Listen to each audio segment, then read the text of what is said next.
Situs pembangkit listrik industri di kota Herzliya, utara Tel Aviv, Israel, dilaporkan terkena serangan udara. Serangan itu diduga dari 2 drone kamikaze Hizbullah di Lebanon. Jatuhnya pesawat tanpa awak mengakibatkan pasokan listrik terputus. Pemadaman listrik membuat kota itu gelap gulita. Sirine peringatan serangan udara meraung-raung. Rudal pencegat Iron Dome Israel meleset saat mencoba menembak jatuh drone Hizbullah. Pecahan rudal berdampak pada bangunan panti jompo di Tel Aviv. Adapun serangan ini terjadi di saat warga Israel merayakan Yom Kippur, hari paling suci dalam agama Yahudi.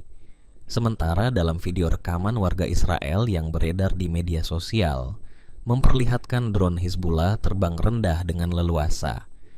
Bahkan perekam terdengar berteriak karena terkejut akan kejadian tersebut.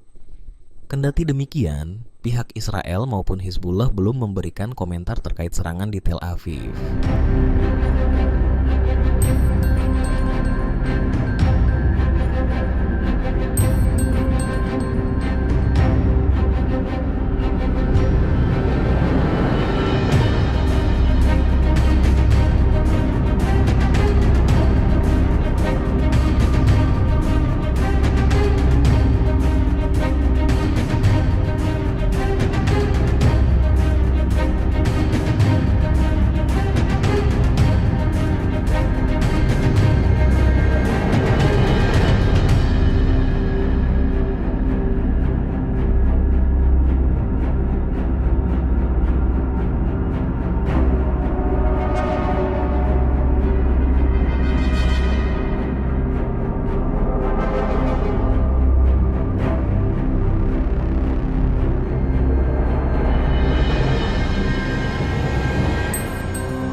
Download Tribun X sekarang, menghadirkan lokal menjadi Indonesia.